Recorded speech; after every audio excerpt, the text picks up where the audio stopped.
kembali Nandang Burhanuddin dalam pembahasan kita ruqyah syariah dan pembersihan diri melalui pembersihan perut kita. Semoga Allah Subhanahu wa taala senantiasa menjaga kesehatan kita, keafiatan kita, agar kita dapat bertakarrub, mendekatkan diri kepada Allah Subhanahu wa taala dengan ibadah yang terbaik. Sahabat baginda Rasulullah Shallallahu alaihi wasallam, mudah-mudahan kita menjadi kekasih-kekasih baginda Rasulullah Shallallahu alaihi wasallam, telah memerintahkan, dan ini adalah sebuah perintah secara tidak langsung, bahwa kita ini harus mengontrol makanan yang masuk ke dalam perut kita. Di era modern hari ini, tentu kita melihat jenis-jenis makanan yang muncul di Indonesia atau muncul di dunia hari ini. Banyak sekali makanan-makanan yang statusnya halal tetapi tidak thayyib. Dan ciri dari tidak thayyib itu adalah makanan tersebut kemudian bukan menyehatkan tetapi membuat kita berpenyakit.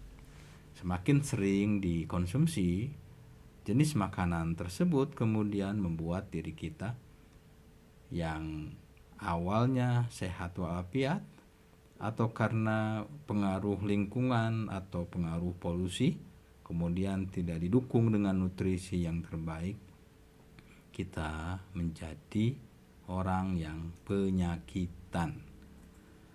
Yang disebut penyakitan itu adalah ketika kita sering mengkonsumsi obat-obatan kimia atau obat-obatan apapun, kemudian bukannya tambah sehat tetapi makin sakit.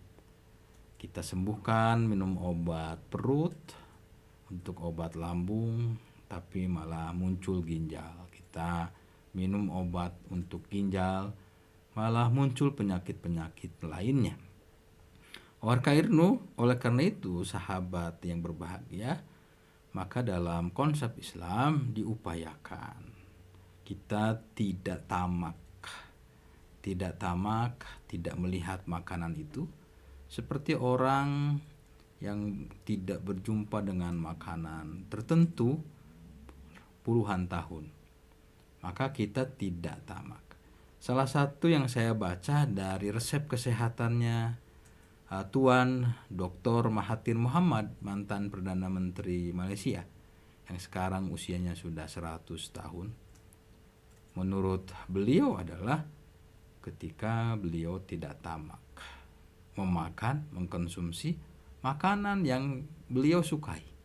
Jadi ketika kita suka durian, suka es krim, suka ayam bekakak, suka ayam goreng, suka burger, suka apapun makanan yang itu kita suka, maka ingat, cukup sepertiga. Jangan sampai penuh di perut kita karena kita tamak. Kemudian tamak juga adalah, dan ini tradisi di negara kita, tradisi di tanah Nusantara, itu ketika kalau kita makan itu segala jenis makanan dihidangkan. Ada bekakak ayam, ada ayam bakar, ada seafoodnya juga, ada cumi, ada kerang, ada lobster, macam-macam segala dihidangkan. Kemudian ada tempe, ada tahu, ada sambal, ada lalapan, ada ayam bakar, ada kambing bakar, ada gulai kambing, ada sop, ada sate, luar biasa, segala macam dihidangkan. Lalu kemudian kita makan semuanya sekaligus dalam satu waktu, dan itulah yang membuat kita megah. Wegah itu susah bernapas. Lambung kita karena terlalu banyak diisi dalam satu waktu, lambung kita tidak bisa mencerna dengan baik. Jauhlah dari contoh Rasulullah SAW yang mengunyah makanan itu 38 sampai 48 kali dikunyah, betul-betul dihayati, ya, jauh. Apalagi kita makan itu sambil nonton, ya, TikTok kah, nonton YouTube kah, Sambil nonton kita makan, ya, sambil melakukan aktivitas yang lain, sehingga antara mata, pikiran, mulut, dan organ tubuh yang lain tidak fokus ke dalam satu pekerjaan, yaitu makan. Dan ini yang kemudian sahabat, setelah makan kita minum minuman yang beralkohol, ya, minum minuman yang ada unsur gulanya, apalagi gulanya gula biang, bukan gula asli. Kemudian lalu kita minum hal-hal yang bersoda, dan itu yang membuat kita terperdaya. Oleh karena itu sahabat, Imam Nawawi rahimahullah mengatakan, di antara hikmah kita tidak tamak dan berhenti makan dalam kaitan dengan ruqyah syar'iyah. Percuma kita di ruqyah, ya, percuma di sini bukan gratisan seperti bahasa Malaysia, apa artinya adalah tidak ada gunanya.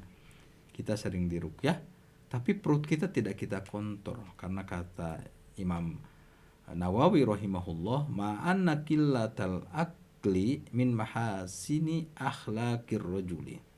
Sedikit makan itu merupakan bagian dari kemuliaan akhlak, kemuliaan tabiat watak seseorang. Ya, sedangkan wa kasratal akli bididdihi, ya, orang yang terlalu banyak makan itu adalah cerminan dari perilaku akhlaknya yang tidak baik. Mencerminkan tamak, mencerminkan tidak qanaah, mencerminkan rakus, mencerminkan sikap yang tidak cukup dengan sesuatu, sekedar sepertiganya tadi. Nah, kemudian Imam Syafi'i rahimahullah berkata, karena penyakit kekenyangan itu, li'anna syab'a yuthqilul badana, ya, karena kekenyangan, terlalu kenyang, terlalu over makan, memuaskan nafsu perut dan mulut, itu yuthqilul badana, membuat badan kita berat, kegemukan, muncullah penyakit nanti overdosis, overweight, ya, kegemukan, atau istilah nanti kedokterannya ada, ya, yang mungkin para dokter lebih ahli dan para aktivis kesehatan lebih tahu tentang itu. Badan kita menjadi berat, dan bukan hanya badan menjadi berat, yang kedua adalah wayuksil qalba, membuat hati kita jadi keras. Kita jauh, nggak kuat baca Quran, nggak kuat lama-lama di masjid, nggak kuat untuk sekedar berangkat berjamaah sholat ke masjid, nggak kuat untuk sekadar menahan lapar 1-2 jam, nggak kuat untuk melakukan kebaikan-kebaikan, karena badan kita terlalu berat, perut kita terlalu berat, dan ujung-ujungnya perut kita buncit, ya, otomatis membuat nafsu kita menjadi lebih dahsyat, nafsu untuk jauh dari ketaatan. Kemudian yang ketiga adalah manfaat atau hal yang merusak dari terlalu banyak makan, wa yuzilul fautonata, menghilangkan kecerdasan.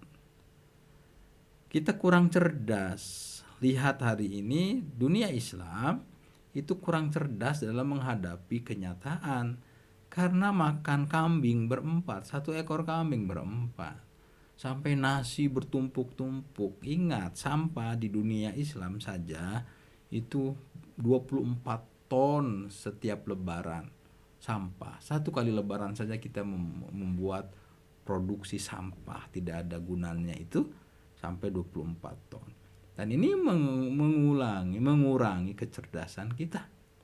Bukan hanya kecerdasan, yang keempat, ya, wa yujlibun naumah, terlalu perut kenyang itu membuat kita ini mudah ngantuk. Maka orang Islam rata-rata kebanyakan tidur. Lihat di Timur Tengah, tidurnya itu mereka begadang malam jam 3, kalau yang muslim taat dia pasti sholat, kemudian sampai jam 9 pagi dia tidur, di saat dunia lain sudah buka berbagai bisnis, sudah buka berbagai sains teknologi.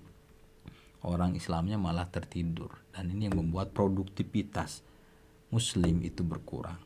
Kemudian kata Imam Syafi'i, wa yud'ifu anil ibadah, dan kebanyakan makan, kekenyangan itu membuat tubuh kita ini lemah beribadah.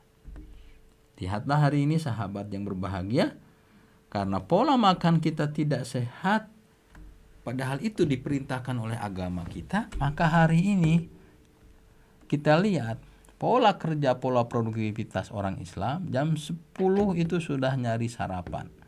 Bekerja datang kesiangan, jam 10 nyari sarapan, jam 12 sudah istirahat, baru buka kantor jam 1. Dan ini terjadi di pelayanan publik.